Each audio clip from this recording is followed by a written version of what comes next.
Sometimes you can have it all. A lifetime Floridian, planted 5 generations deep, farming citrus for heaven's sake. In public service since your 20s, a purebred Republican in a state that's been Republican-led for 2 decades. Even the name recognition. Your name is on every gas pump in the state of Florida. Fate would seem to be tilling a trail all the way to the governor's mansion for our open tab guest today, but sometimes, even if you've got it all planted perfectly, a different farmer comes along and throws a hoe in the whole thing.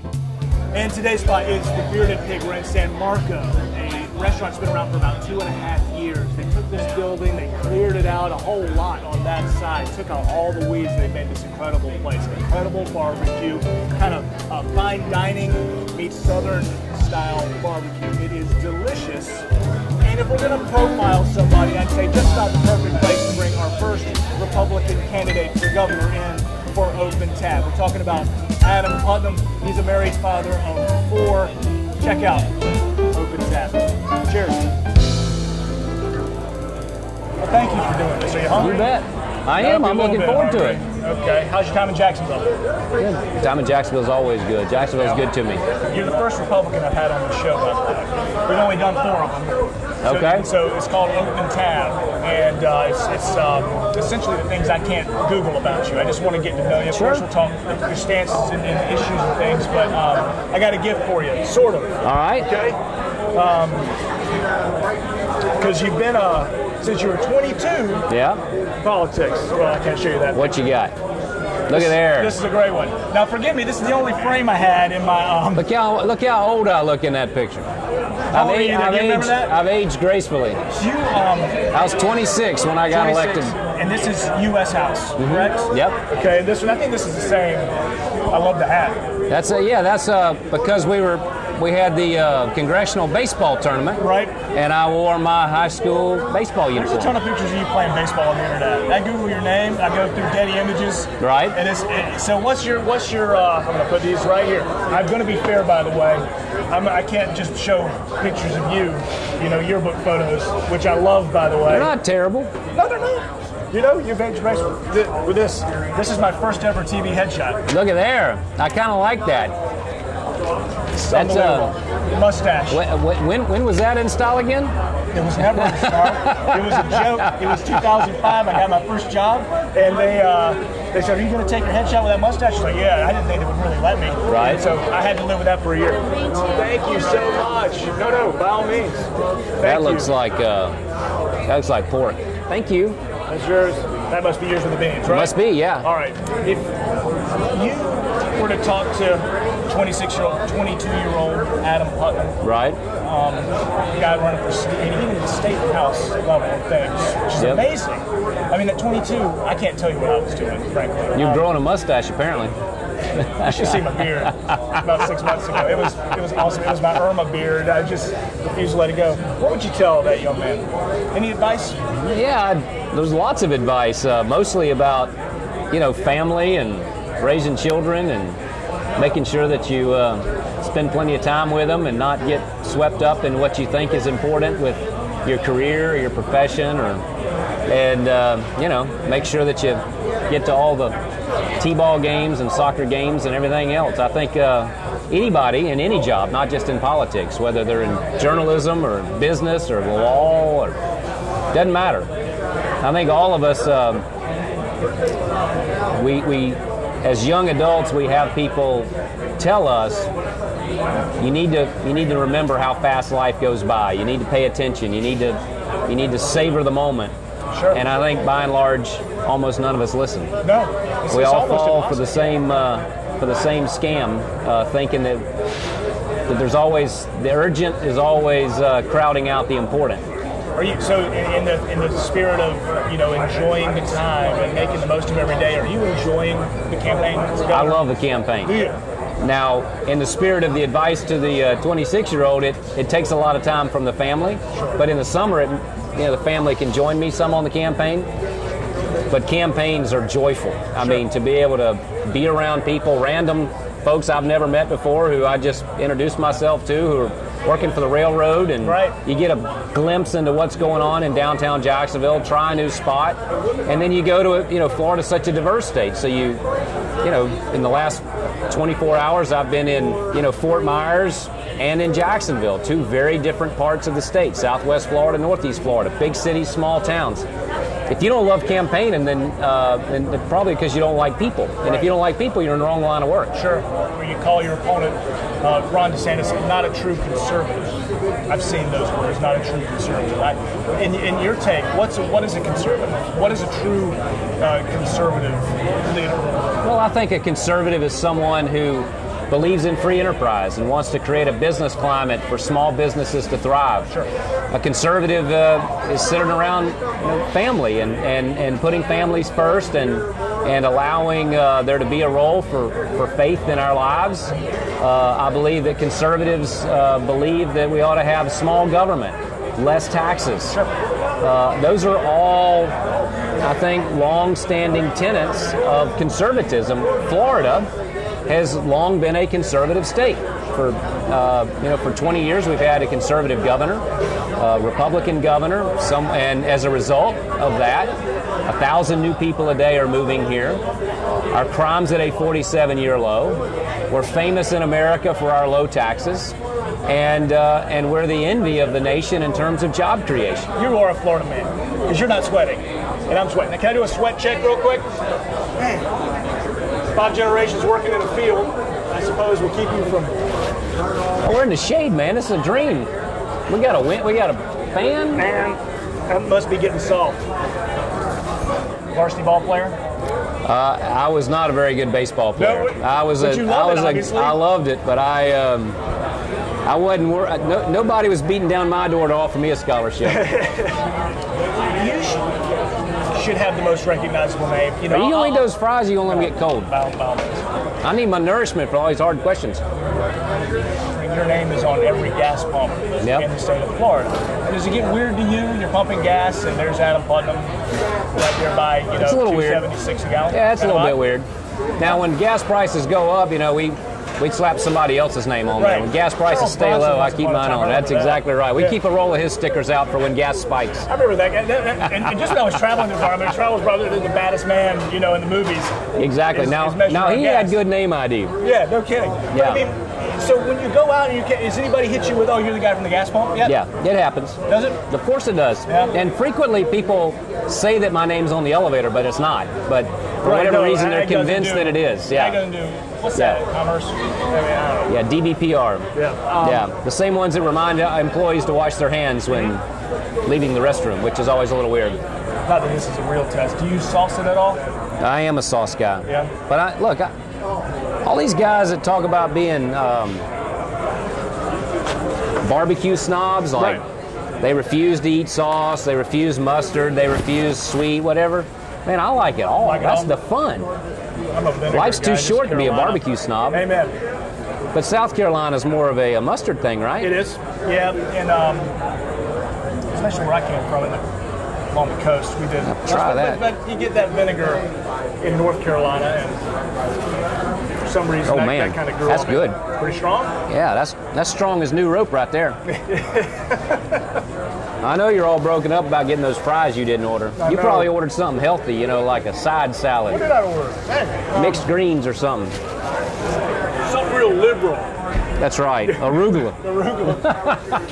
Do you grow arugula in Florida? Do we grow arugula here? Can you grow arugula? We grow a lot of watercress. Okay. I don't know if arugula was a Florida thing. I want to ask you about the environment. But I want to do that with a wonderful platform on Facebook. So I put questions out for you, if you don't mind, and ask the viewer. And I filtered them so they're not all R-rated. You get some PG-13 in here. But I do want to ask you. It's amazing what people come up with to ask behind the privacy of a keyboard, isn't it? Well, you know what? I've got names, and and if they're willing to put their name out there, I'm willing to read it. All right, lay it on me. So Jackie and Courtney, who, by the way, frequent my Facebook page, and God love you, ladies. Basically have the same question. It's about algae and it's about Lake Okeechobee. Yep. Jackie says, I'd like to hear what he has to say about the algae crisis in South Florida. Courtney kind of goes more specific, asking, how do you plan on addressing the environmental crisis? So plan is specifically Lake Okeechobee and the Everglades. She goes on to say it's threatening multi-million-dollar tourism, fishing, boating. Do you hold the sugar industry responsible?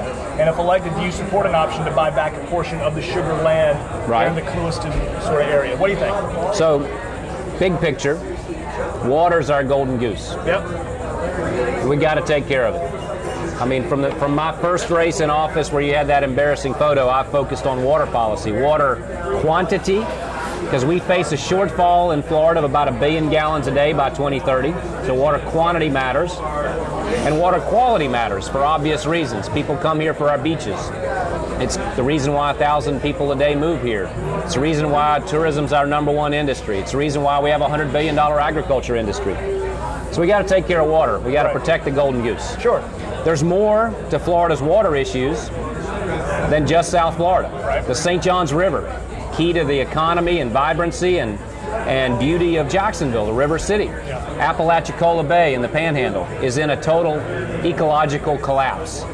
43 first magnitude springs in our Swanee Valley were the original tourism attractions.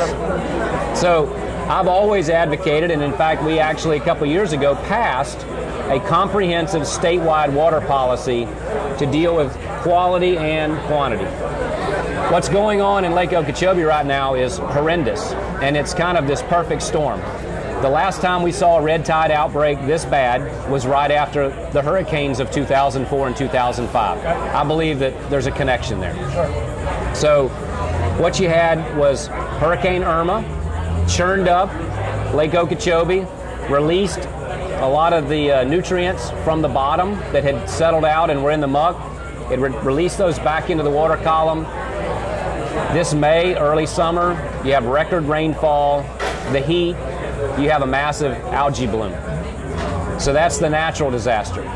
The man-made disaster, the Corps of Engineers has not fixed the dike around Lake Okeechobee. Okay. So when you have massive rainfall, and the water that goes into Lake Okeechobee is rain that falls between Orlando and Lake Okeechobee. It flows into that basin, the Kissimmee Valley. Right. All that rain ends up in the lake.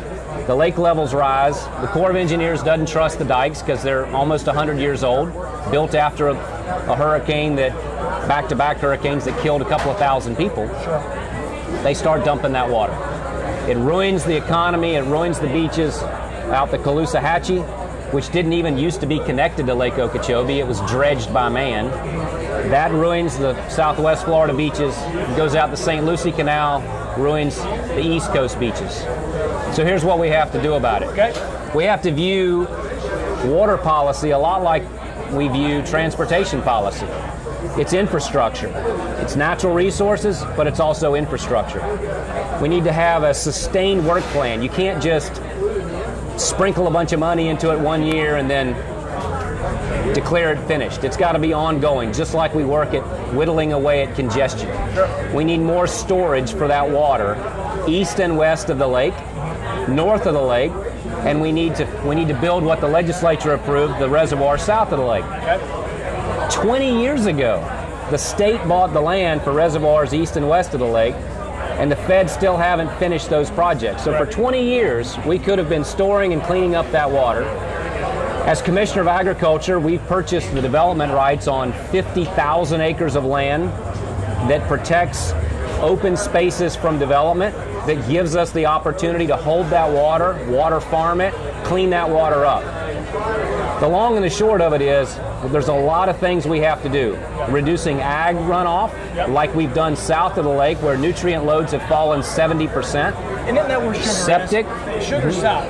The overwhelming vast majority of sugar is south of the lake. Yes, that's exactly right. The area north of the lake is the basin where the overwhelming amount of water that ends up in the lake comes from. Right. And that includes cities, urban areas, as well as agriculture, cattle, dairy, other commodities. If you look at the FAU study and the University of Florida study on nutrient loads going into the Mosquito Lagoon, overwhelmingly failed septic systems.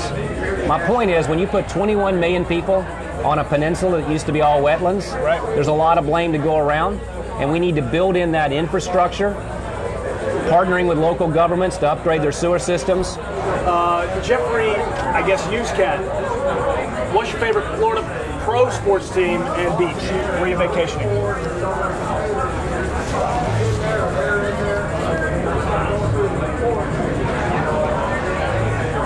Call me mid-mouthful. I love doing that on this show. I've done it a few times. So, I'm a Gator. I'm a Saturday afternoon sports fan. Okay. I don't watch a lot on Sunday. Really? Saturday, man, I'll be all over the SEC network. Okay. Even, but the pros just don't do it for me. Really? I'm glad they're in Florida. It's exciting that we host Super Bowls and all that sort of stuff. But I think watching the collegiate athletics is a lot more fun than watching the pros. Okay. I grew up as a little kid watching the Dolphins, with Sure. The Marx brothers and Super Duper and Dan Marino and Coach Shula. I was in the backyard of Tampa Bay and was excited when they went to the Super Bowl, and it's fun watching the Jags get better. But I'm just not a huge pro guy. Not a Sunday guy. Not a Sunday guy. Where are you vacationing?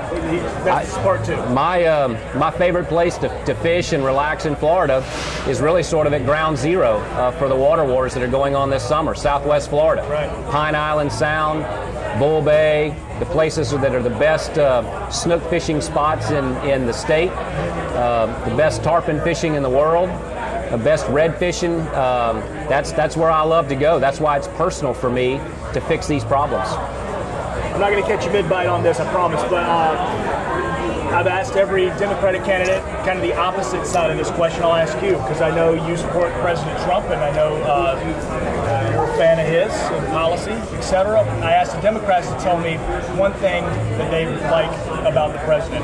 I'd like you to tell me one thing that you do not like about President Donald Trump. Well, I guess the biggest thing I probably dislike would be his decision to put his thumb on the scale of this race. I think his agenda has been good for business. It's made our economy stronger. It's unleashed new investments that had been sitting on the sidelines. I like the fact that we're paying less in taxes this year, but I guess my biggest disagreement would be his decision to meddle in Florida's governor's race. Can you let me inside the curtain a little bit in the world of politics, the little I know about it? How does getting an endorsement work? I mean, did you write him a letter? Did you say, hey, please? I mean, do you do that? Well, you have to ask Ron that. I don't know. You don't like campaign? There's no phone call? No, my guess is that there were a lot of phone calls that transpired and to earn his endorsement for my opponent. But you've got a lot of endorsements around the state of Florida. I mean, oh, yeah. So many. Yeah. Will that add up and be enough? I mean, obviously you wouldn't be running if you didn't think so. Can that trump the Trump endorsement of Trump? It's quite the pun. I'm sorry. I swear I thought about it. I looked up at the sky for a second, trying to think of a better word, but I'm hot. Look, I'll put the Attorney General's endorsement, 49 Florida Sheriff's endorsements, the police chiefs, FOP, PBA, first responder, firefighters, realtors, home builders, contractors.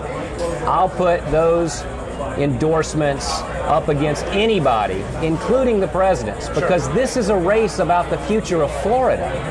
Florida jobs, Florida families, Florida schools, Florida safety. And I believe that ultimately when people go into that voting booth, they care more about Florida staying safe and strong and moving in the right direction. Frankly, I think people want Washington to operate more like Florida, not import Washington's ways to our state. Oh, I know. The tongue-in-cheek nature of this campaign, there seems to be a lot of tongue-in-cheek moments. Donald Trump has a lot of tongue-in-cheek moments that I think what a lot of people on the internet say triggers the liberals, and it gets people riled up on the internet. You know, this is about you. This isn't about your opponent. Believe me, your opponent has a little tongue-in-cheek ad out right now. Yeah. When you And I get that it was a journalist who called you an NRA sellout. I get that. But then you kind of embraced it. Was that a tongue-in-cheek moment? Because sellout isn't exactly the most positive term. But was that out there just to kind of maybe fire up some libs, get them talking, but kind of have a joke? Yeah, similar. It's a tongue-in-cheek way of expressing support. Sure. For our Constitution and our Second Amendment. I feel like so many people didn't see it that way. You know what I mean? You get that fiery stuff, that fiery rhetoric. Yeah. It's easy to reply on Twitter to something like that. What do you say to that?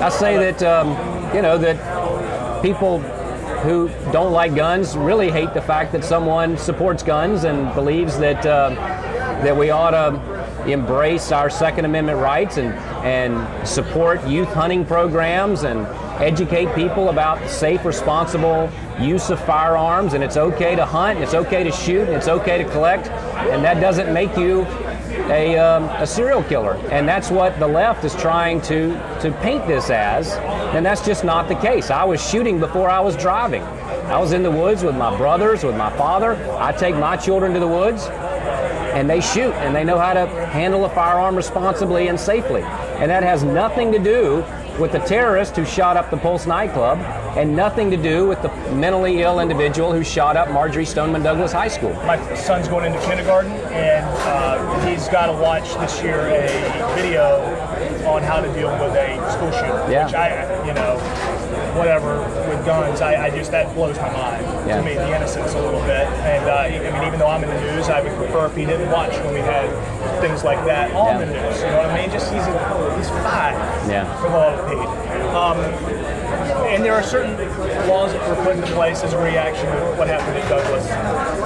The Marjorie Stoneman Douglas Act. Did it go too far, in your opinion? Because you've got now a 21 age, you've got no bump stops, Right. Baker Act restrictions, mental health evaluations, background checks, 3-day cool-off through your 5-day now. 5-day now. Yeah.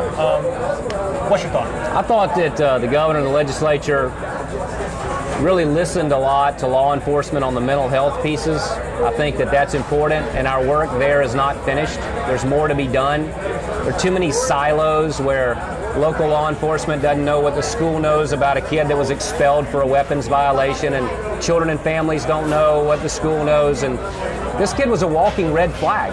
3 dozen visits to his home, Department of Children visits to his home, 2 calls to the FBI hotline, an expulsion. So, our work in terms of securing our schools and funding school safety is not done.